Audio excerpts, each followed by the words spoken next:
You ever stare at a traffic cone at 5:40 in the morning and just think, yep, that's it. I've finally lost my mind. Because that's how my Tuesday started.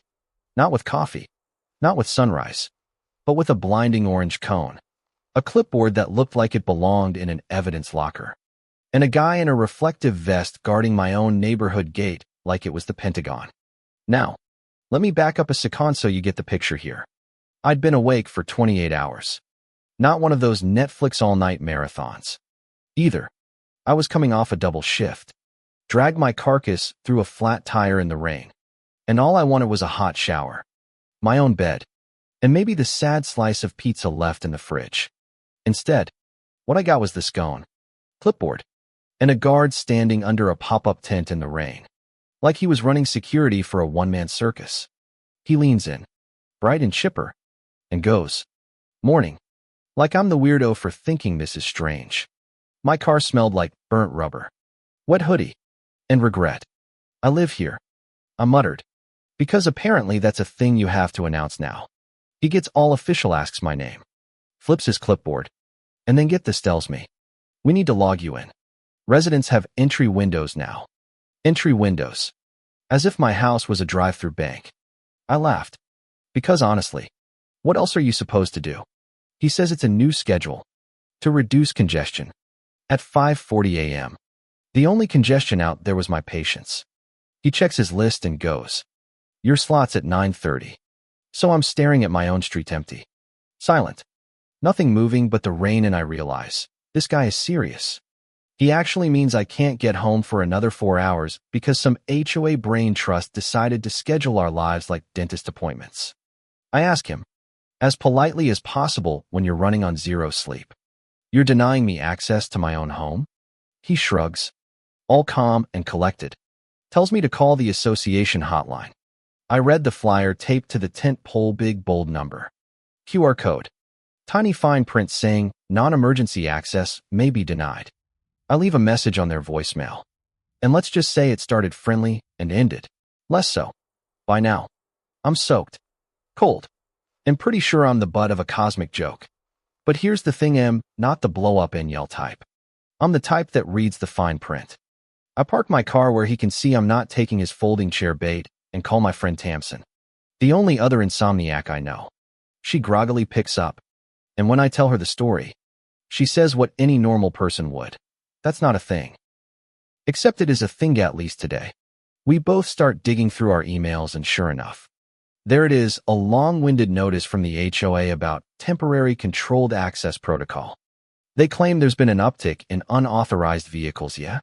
Maybe 2 bored teenagers in a Honda Inn that now we all get scheduled intervals for coming and going. Miss your slot. Sorry, pal.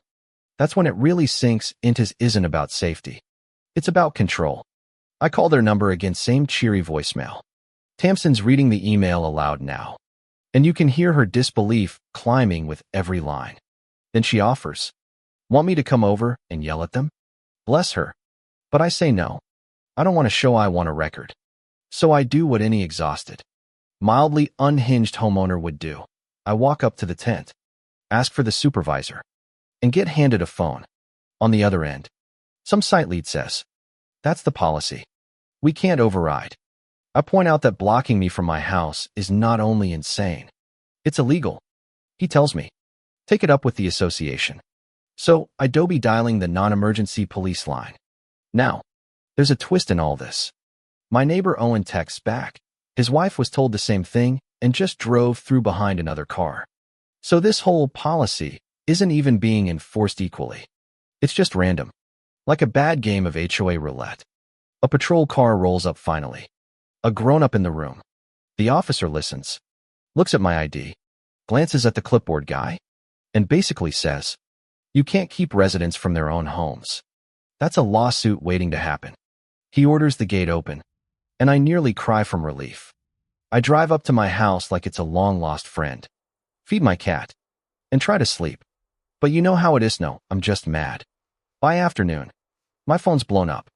Texts, calls, ando. Loca notice of noncompliance from the HOA for harassing security. Not only did they lock me out, they fined me for it. I start digging, pulling out all the closing documents, bylaws, and rules from my house purchase. Turns out, nowhere does it say they can lock us out. The policy is just a PDF. No signatures. No bylaw references. Nothing official, just a bold font and some empty threats.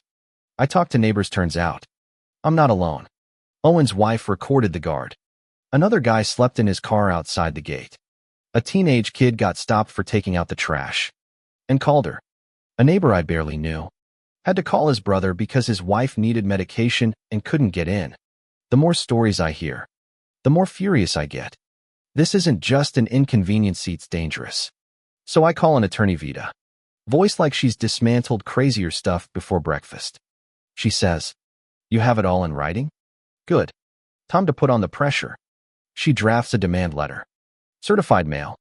Asks for the policy docs, board minutes, security contract, the works. And then she tells me to call the fire marshal because if an ambulance can't get in, we've got a whole different problem. Next thing you know, there's an inspector at the gate, chewing out the guards, slapping a notice on the tent. Board President Maribel calls me, syrupy as a pancake, wanting to resolve amicably. I forward her straight to Vita. That night, at the board meeting, the clubhouse is packed. People are done being polite. The board tries to defend the schedule, temporary inconvenience. Greater good, but the room isn't buying it. Neighbors testify, missed work, denied medication. Kids stopped at the gate. I ask them, where's your authority to do this? They dodge, deflect, and finally, someone mentions the fire marshal's notice. Maribel's mask slips.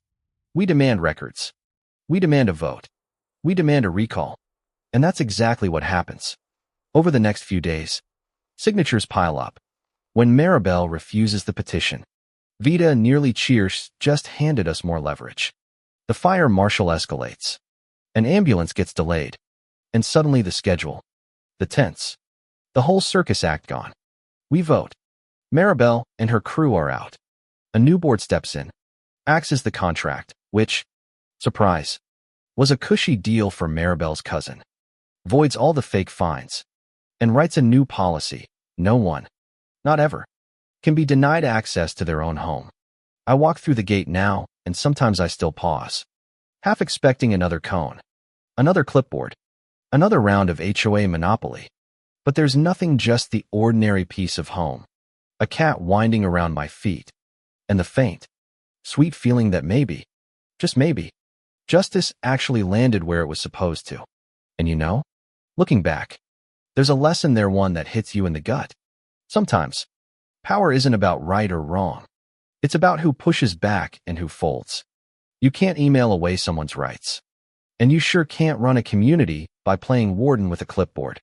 In the end, it took all of us standing up, neighbors who barely spoke before, folks who just wanted to go to work or get their medicine, all coming together to say, enough. So here's my question for you. When is it right to fight back? Where's the line between keeping order and crossing into control? Have you ever had to push for your own slice of justice? Or been caught on the wrong side of some power trip gone wild? Drop your stories below. Tell me where you stand on HOA power, justice, and the lengths you'd go to defend your home. Because if there's one thing this whole mess taught me, your voice might be the only key that opens the gate.